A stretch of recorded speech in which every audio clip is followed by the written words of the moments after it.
Hi good morning പ്രിയപ്പെട്ട പ്രേക്ഷകർ, good morning. അപ്പോൾ കേരളത്തിൽ ഇത് വലിയ ബിഗ് പൊളിറ്റിക്കൽ ഡേ ആണ്, രാഷ്ട്രീയ ദിവസമാണ്. ദായിപ്പുത്തൻ ചങ്കിടിപ്പ് ഇറങ്ങുന്നു, 6 മണിയാകുന്നു. ഇനി 2 മണിക്കൂർ മാത്രമാണ് ബാക്കി, 2 മണിക്കൂർ പ്രിയപ്പെട്ട പ്രേക്ഷകരെ.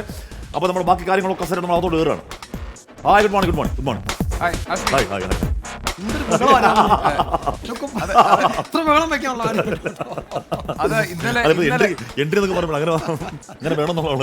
ഇന്നലെ നമ്മൾ പിരിയുമ്പോൾ നമ്മൾ 3 പേരും പറഞ്ഞു നമ്മുടെ 3 പേരുടെ മനസ്സിനകത്ത് ഒരു റിസൾട്ട് ഉണ്ട്, ഒരു കണക്കുണ്ട് അല്ലെ?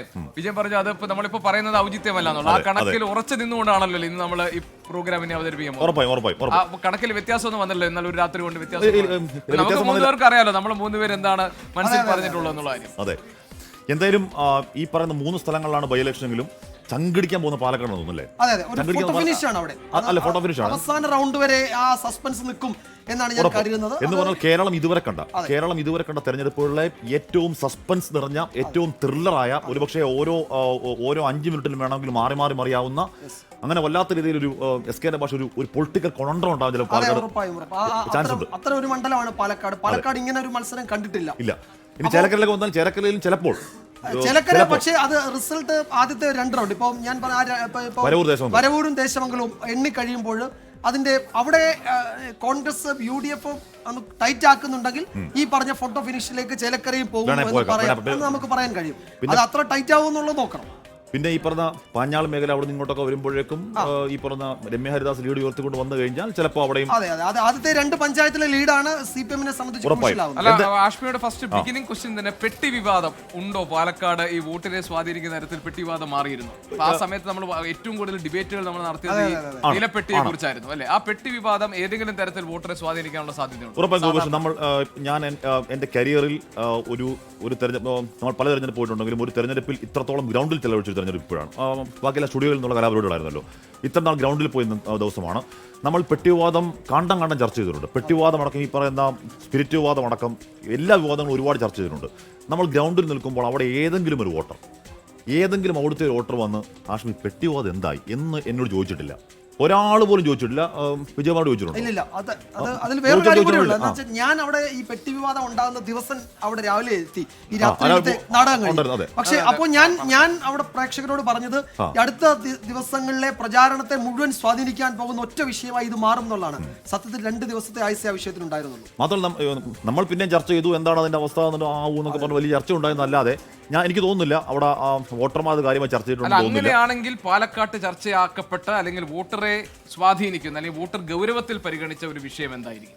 എനിക്ക് യഥാർത്ഥത്തിൽ നമ്മൾ ഈ പറയുന്ന ഇലക്ഷൻ അജണ്ട എന്ന് പറഞ്ഞു കൊണ്ടുവന്ന ആദ്യം മുതൽ തന്നെ സരിൻ ഈ ക്യാമ്പിലേക്ക് വന്നതോ അല്ലെങ്കിൽ സന്ദീപ് വാര്യർ ആ ക്യാമ്പിലേക്ക് പോയതോ, ഈ പറഞ്ഞ ഇടയ്ക്ക് വന്ന പെട്ടി വിവാദോ, അതിനിടയ്ക്ക് വന്ന DCC കത്ത് വിവാദോ കാര്യമായി അവിടുത്തെ വോട്ടർമാരെ സ്വാധീനിച്ചിട്ടുണ്ടോ എന്ന് ചോദിച്ചാൽ ഉണ്ട് എന്ന് പറയാനുള്ള ബോധ്യം എനിക്കില്ല. അവിടെ ആ ഗ്രൗണ്ടിൽ പോയി നിന്നാൽ ഞാൻ ഏറ്റവും കുറഞ്ഞതൊരു 600-700 മനുഷ്യരോട് നമ്മൾ പോകുന്നിടത്തൊക്കെ ഒരു വ്യക്തിപരമായ എക്സസൈസ് എന്നുള്ള നിലയ്ക്ക് ആര് ജയിക്കും ചേട്ടാ നമ്മൾ ചോദിച്ചിട്ടുണ്ട്. ഇവരാരും അവർ പറഞ്ഞൊരു പേരെൻ്റെ മനസ്സിലുണ്ട്. പക്ഷേ ഇവരാരും ഈ പറയുന്ന രീതിയിലുള്ള ഏതെങ്കിലും തരത്തിലുള്ള വിഷയം പറഞ്ഞിട്ടില്ല. മാത്രമല്ല നമ്മൾ ആ നെല്ല് സംഭരണ മേഖലയിലൊക്കെ അല്ലെങ്കിൽ ആ കർഷക മേഖലയിലൊക്കെ പോകുമ്പോൾ നെല്ലിൻ്റെ പ്രശ്നമൊക്കെ കാര്യമായി തന്നെ, നെല്ലിൻ്റെ പ്രശ്നം, റോഡിൻ്റെ പ്രശ്നമൊക്കെ കാര്യമായി തന്നെ പറഞ്ഞ വോട്ടർമാരെ നമുക്ക് അറിയുകയും ചെയ്യാം. അപ്പോൾ എന്തെങ്കിലും ഒരു വിഷയം നമ്മൾ ചാനലിൽ ചർച്ച ചെയ്ത ഏതെങ്കിലും 1-2 വിഷയങ്ങൾ അവിടെ വോട്ടെടുപ്പിനെ സ്വാധീനിക്കുന്ന ഒരു ഫാക്ടറായി മാറുമെന്ന് വ്യക്തിപരമായി ഞാൻ വിശ്വസിക്കുന്നു. അല്ല, അങ്ങനെയാണെങ്കിൽ ഇത് വളരെ ഫിക്സ്ഡ് വോട്ടുകളാണ് നമ്മൾ പറയേണ്ടത്. അതായത് പാലക്കാട് ജനങ്ങൾ വളരെ കൃത്യമായി തന്നെ ആർക്ക് വോട്ട് ചെയ്യണം എന്നൊരു തീരുമാനം ഉണ്ടാകും. അങ്ങനെയാണെങ്കിൽ അതിന്റെ ഒരു കാൽക്കുലേഷൻ മുന്നണികൾക്ക് നേതൃത്വത്തിന് സ്വാഭാവികമായും ഉണ്ടാകുമല്ലോ. നമ്മൾ ഇത്രയും ഭയങ്കര ക്ലൈമാക്സ് ഉണ്ട്, അല്ലെങ്കിൽ ഇത് ഭയങ്കര ഫോട്ടോ ഫിനിഷാണ്, ഭയങ്കര നെഞ്ചിടിപ്പാണെന്നൊക്കെ നമ്മൾ പറയുമ്പോഴും ഒരു പക്ഷേ മുന്നണി നേതൃത്വങ്ങൾക്ക് കൃത്യമായി അവരുടെ ഒരു ധാരണ ഉണ്ടായിരിക്കണം. കാരണം ഇത്തരം വിഷയങ്ങളൊന്നും ഒരു ശരാശരി വോട്ടറെ സ്വാധീനിച്ചിട്ടില്ലെങ്കിൽ വളരെ ഫിക്സ്ഡ് വോട്ടുകളായിരുന്നു. BJP പറയാം ഞങ്ങളുടെ കാൽക്കുലേഷൻ ഇതാണ്, CPM പറയാം ഞങ്ങളുടെ കാൽക്കുലേഷൻ ഇതാണ്. അതിലിപ്പം LDF-നെ മാറ്റിയത്. അപ്പോൾ CPM സംസ്ഥാന സെക്രട്ടറി MV ഗോവിന്ദ മാഷ് പറഞ്ഞത് പാലക്കാട് നല്ല പോരാട്ടം നടത്തിയെന്നാണ്. ജയിക്കുമെന്ന് അദ്ദേഹം പറഞ്ഞില്ല. സരിനാണ് പറഞ്ഞത് 50,000 ഉറപ്പാണ്, 60,000-70,000 എന്നൊക്കെ. CPM സംസ്ഥാന സെക്രട്ടറി ജയിക്കുമെന്ന് പറഞ്ഞിട്ടില്ല. അദ്ദേഹത്തിന്റെ പ്രതികരണത്തിലുണ്ട്. നമുക്ക് LDF-നെ മാറ്റി നിർത്താം. UDF-നെ BJP എടുത്താൽ UDF-നും ഒരു കണക്കുണ്ട്, BJP-ക്ക് ഒരു കണക്കുണ്ട്. അപ്പോൾ അവിടെയും ഈ പ്രശ്നമുണ്ട്. അതായത് അവരുടെ പക്കലുള്ള കണക്കും അവരുടെ അവർ സമാഹരിക്കുന്ന കണക്കും അവർ ജയിക്കുമെന്ന് പറയുന്നത് സാധൂകരിക്കുന്ന കണക്കുമാണ്. നമുക്ക് അതിനെ തള്ളി പറയാൻ കഴിയില്ല. കാരണം അവർ ബൂത്തിൽ നിന്ന് ശേഖരിച്ച കണക്കാണെന്ന് അവർ പറയുന്നു. ഇപ്പോൾ രാഹുൽ മാങ്കൂട്ടത്തിൽ 5000-ൽ പരം വോട്ടിന് ജയിക്കും എന്നുള്ളതാണ് ഒടുവിൽ കോൺഗ്രസിന്റെ കണക്ക്. അവർക്ക് അതിൽ അവർ പറയുന്ന പാലക്കാട് നഗരസഭയിൽ വരെ അവർ ലീഡ് ചെയ്യുന്നു. പക്ഷെ അവരതിന് ചൂണ്ടിക്കാണിക്കുന്ന ചില കണക്കുകൾ, ബൂത്ത് ലെവൽ കണക്കുണ്ട്, നമുക്ക് തള്ളിക്കളയാൻ കഴിയില്ല. അങ്ങനെയാണെങ്കിൽ വിജയകുമാർ പറയുന്നതിന്റെ അർത്ഥം ആര് ജയിക്കണമെന്ന് LDF തീരുമാനിക്കും. ഞാൻ വോട്ടെടുപ്പ് കഴിഞ്ഞ് അന്ന് വൈകുന്നേരം മുതൽ എന്റെ വാദം അതാണ്, സരിൻ പിടിക്കുന്ന വോട്ടാണ് പാലക്കാട് വിധി നിർണ്ണയിക്കുന്നതിൽ എനിക്കൊരു തർക്കവുമില്ല. അല്ലെങ്കിൽ റിസൾട്ട് വരുമ്പോൾ നമുക്ക് നോക്കാം.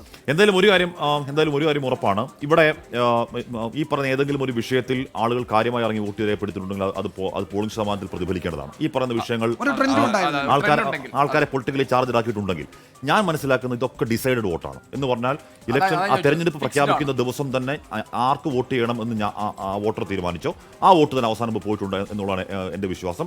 അതൊരു പക്ഷേ രാഷ്ട്രീയ പാർട്ടികൾ കേഡർ വോട്ടാകാം, അല്ലാതുള്ള വോട്ടുകൾ ചെറിയ അങ്ങോട്ടും ഇങ്ങോട്ടുള്ള ചാഞ്ചാട്ടം മാത്രമേ ഉണ്ടാവുകയുള്ളൂ. പിന്നീട് ഈ പറഞ്ഞ ന്യൂനപക്ഷ മേഖലകളിൽ ഇപ്പം മുസ്ലിം ഭൂരിപക്ഷ മേഖലകളിൽ അല്ലെങ്കിൽ മുസ്ലിം വോട്ടുകൾ സ്പ്ലിറ്റ് ഉണ്ടാക്കാൻ സരിന് കഴിഞ്ഞു എന്ന ചോദ്യമുണ്ട്. ഈ പറഞ്ഞ മുനമ്പം അടക്കമുള്ള വിഷയങ്ങൾ ക്രിസ്ത്യൻ വോട്ടുകളിൽ ഏതെങ്കിലും തരത്തിൽ വേവറിംഗ് ഉണ്ടാക്കിയിട്ടുണ്ടോ എന്ന ഒന്ന് രണ്ട് ചോദ്യങ്ങൾ മാറ്റി നിർത്തിയാൽ ക്രിസ്ത്യൻ ന്യൂനപക്ഷ വോട്ടുകൾ കുറവാണ്, 5000 ആ വോട്ടുകളിലാണ് BJPക്ക് ഒരു പ്രതീക്ഷയുള്ളത്. പിന്നെ മുസ്ലിം ന്യൂനപക്ഷ വോട്ടുകളുടെ കാര്യത്തിൽ അത് അങ്ങനെ പിന്നെ UDFന് അനുകൂലമായി തന്നെ നിൽക്കുമോ, അല്ലെങ്കിൽ അതിലൊരു വിള്ളൽ കൺസോളിഡേറ്റ് ചെയ്യുമോ എന്നുള്ളൊരു ചോദ്യമുണ്ട്. എന്താണ് മുസ്ലിം ന്യൂനപക്ഷ വോട്ടുകൾ എങ്ങനെയായിരിക്കും ഇത്തവണ, സ്വഭാവം എന്തായിരിക്കും? നമ്മൾ ഈ ബൂത്ത് ലെവൽ കണക്കുകൾ നോക്കുമ്പോൾ മുസ്ലിം വോട്ടുകൾ കാര്യമായി പോൾ ചെയ്യപ്പെട്ടിട്ടുണ്ട്. മുസ്ലിം വോട്ടുകൾ എൻബിളൊക്കെ ഇറങ്ങിയിട്ടുണ്ട്, വോട്ട് ചെയ്യപ്പെട്ടിട്ടുണ്ട്. ആ വോട്ട് ചെയ്യപ്പെട്ട വോട്ടുകൾ ഒരുപക്ഷെ കൃഷ്ണകുമാർ വിജയിക്കാനുള്ള ചാൻസ് പരിഗണിച്ച് അത് UDF ക്യാമ്പിലേക്ക് പോയിട്ടുണ്ട് എന്നുള്ളതാണ് UDFന്റെ അടിയുറച്ച പ്രതീക്ഷ. എന്നാൽ സരിൻ പറയുന്നത് അങ്ങനെയല്ല.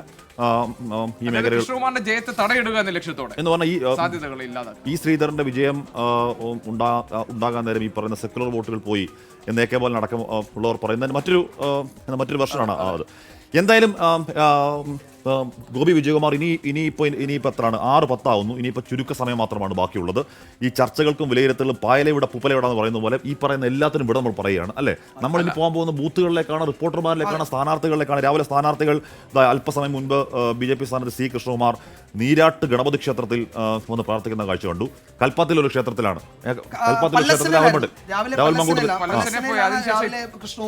ഓക്കെ. എന്തായാലും പാലക്കാടിന്റെ ആകാശത്ത് ഒരു പട്ടപട്ടപെടാന്നൊരു ശബ്ദമുണ്ട്. അത് ഏതെങ്കിലും മഴ ഇടിയൊന്നുമല്ല, സ്ഥാനാർത്ഥികളെ ചങ്കിടിപ്പാണ്. സ്ഥാനാർത്ഥിക്കൊപ്പം എവിടെയുണ്ട്, കൃഷ്ണകുമാറിന്റെ കൂടെയാണ് ശ്രീജിത്ത്. അപ്പോ എന്താണ് C കൃഷ്ണകുമാറിന്റെ ഒരു പ്രതീക്ഷ? രാവിലെ 3 മണിക്ക് മറ്റോ എഴുന്നേറ്റ് അദ്ദേഹം നിർമ്മാല്യ ദർശനത്തിന് പല്ലശ്ശന ക്ഷേത്രത്തിലേക്ക് പോയി എന്നാണ് കേൾക്കുന്നത്. 3 മണിക്ക് എഴുന്നേറ്റാണോ കൃഷ്ണകുമാറിന് ഉറങ്ങാൻ കഴിയില്ല, കൃഷ്ണകുമാറിനും സരിനും രാഹുലിനും ഉറങ്ങാൻ കഴിയില്ല ഈ രാത്രി. അതപ്പോ ഈ രാത്രി കഴിഞ്ഞിട്ട് ചിലര് കുറെ ഉറങ്ങുകയും ചെയ്യും. എന്തായാലും അതാരൊക്കെ എന്നുള്ളത് കുറച്ചുകൂടെ കഴിയും പറയാം.